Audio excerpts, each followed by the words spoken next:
نبی کریم صلی اللہ تعالی علیہ وسلم کے کچھ صحابہ اللہ کی محبت کے شوق میں حضور کی بارگاہ میں حاضر ہوئے اور انہوں نے آ کے عرض پتہ کیا کیا؟ عرض کرنے لگے یا رسول اللہ صلی اللہ تعالی علیہ وسلم سالوں بیت گئے ہیں سجدے کرتے ہوئے، حضور سالوں بیت گئے ہیں تسبیح پڑھتے ہوئے، سالوں بیت گئے کہتے ہوئے کہ سبحان اللہ وہ پاک ہے، ہمیں سالوں بیت گئے یہ کہتے ہوئے کہ اللہ اکبر وہی سب سے بڑا ہے، سالوں بیت گئے کہتے ہوئے کہ الحمدللہ ساری تعریفیں اللہ کے لیے، سالوں بیت گئے اس کی تسبیح کرتے، تحلیل کرتے، تکبیر کہتے۔ حضور اب نہ ہمارا اپنے رب سے ملنے کو جی چاہتا ہے، کبھی اے حقیقت منتظر نظر آ نہ لباس مجاز میں، لاکھوں سجدے تڑپ رہے ہیں میری جبین نیاز میں، اور اقبال کہنے لگے کہ تیرے عشق کی انتہا چاہتا ہوں، تو میری سادگی دیکھ کیا چاہتا ہوں، میرا ذرا سا تو دل ہے مگر شوخ اتنا، میں وہی لن ترانی سنا چاہتا ہوں۔ میرا بھی دل کرتا ہے کہ اللہ میں تجھے کہوں میں تجھے دیکھنا چاہتا ہوں جس طرح حضرت موسیٰ کلیم علیہ السلام نے کہا تھا، اور تو مجھے کہے کہ لن ترانی تو نہیں دیکھ سکتا، ذرا سا تو دل ہے مگر شوخ اتنا، میں بھی وہی لن ترانی سنا چاہتا ہوں۔ پھر کہنے لگے بھری بزم میں راز کی بات کہہ دی، بڑا بے ادب ہوں سزا چاہتا ہوں۔ دیکھو سب لوگوں کے بیچ ہی میں نے یہ کہہ دیا۔ میرے عزیز صحابہ نا شوق میں، کتنے سارے لوگ ہیں آپ، کتنی ماشاءاللہ بڑی تعداد میں آپ آئے، ہم بھی کبھی اس شوق میں گئے ہیں کہ ہمارے رب کو دیکھنے کو دل چاہتا ہے، ہمارا جی چاہے وہ کبھی ہمیں ملے، ہم کبھی اس کی زیارت کریں، اس کی بارگاہ کرم میں ہم حاضر ہوں۔ صحابہ نے عرض کیا یا رسول اللہ صلی اللہ تعالی علیہ وسلم ہمارا رب کہاں ہے؟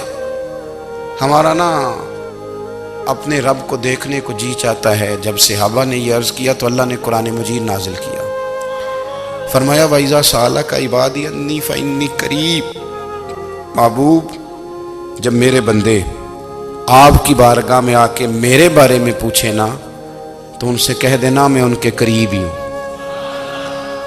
قریب ہی ہوں۔ دلیل کیا ہے؟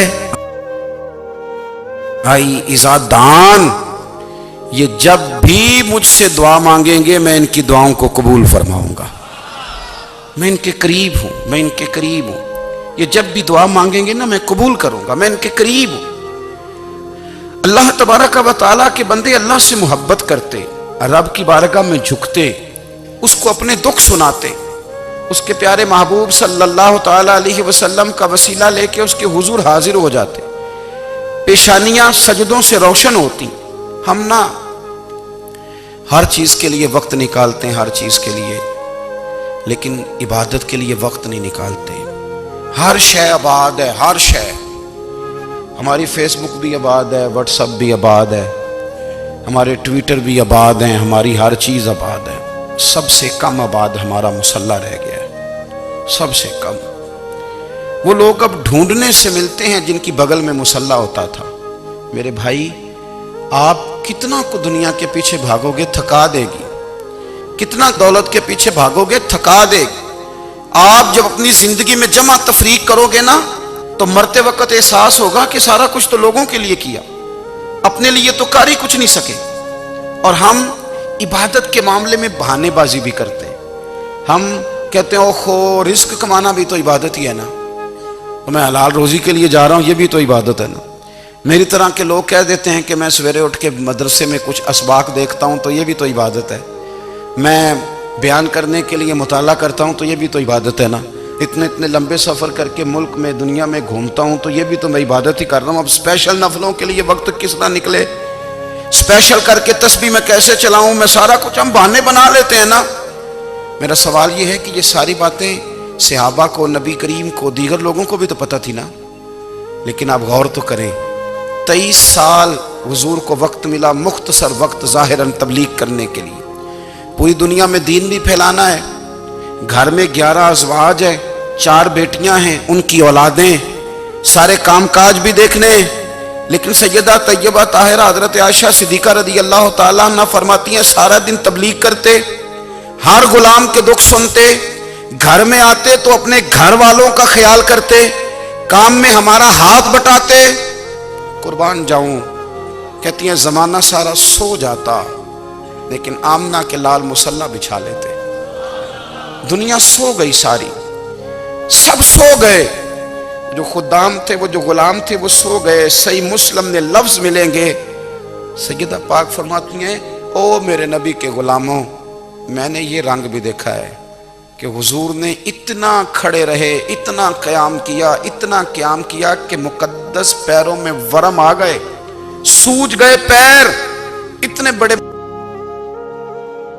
دل پہ ہاتھ رکھ کے نہیں بتا سکتا کہ میرے کبھی نماز میں پیر سوج گئے، کوئی نہیں بتا سکتا۔ بچوں کی روٹی کماتے تھک گئے بات الگ ہے، ہم سیر کرنے گئے تو تھک گئے بات الگ ہے، لیکن عبادت میں یہ بھی تو مسلم شریف ہے نا، یہ بھی تو دین ہے نا، یہ بھی تو حضور کی سنت ہے، یہ بھی تو وہ چیز ہے جو کریم کی آنکھوں کی ٹھنڈک ہے۔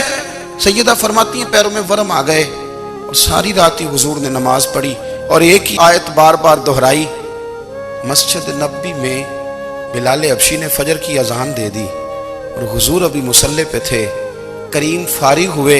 میں نے عرض کی یا رسول اللہ صلی اللہ علیہ وسلم، آپ کے تو صدقے اللہ اگلے پچھلوں کے گناہ معاف کرے گا، تو آپ اتنی آہوزاری کیوں فرماتے ہیں؟ آپ تو شفیع ہیں، آپ تو انبیاء کے امام ہیں۔ تو حضور نے فرمایا عائشہ تم نے گنوایا ہے نا میرے اللہ کی مجھ پر کتنی رحمت ہے، افلا اکون عبدا شکورا، فرمایا اگر اس نے اتنی نعمتیں دی ہیں تو کیا میں اس کا شکر گزار بندہ نہ بنوں؟ میں شکر گزار بندہ نہ بنوں اس کا؟ پھر اگر اتنی نعمتیں اس نے دی ہیں، مجھے اتنا نوازا ہے، تو پھر میں اس کے سامنے سجدے نہ کروں؟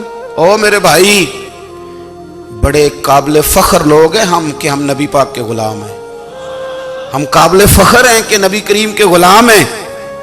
کیا کبھی اس غلامی کے شکرانے میں بھی دو نفل پڑھے کہ یا اللہ تیرا شکر ہے تو نے ہمیں حضور کا غلام بنایا ہے؟ یاد رکھیں کہ اپنی روحانی زندگی کو آباد کریں، استغفار پڑھیں، تسبیحات کریں،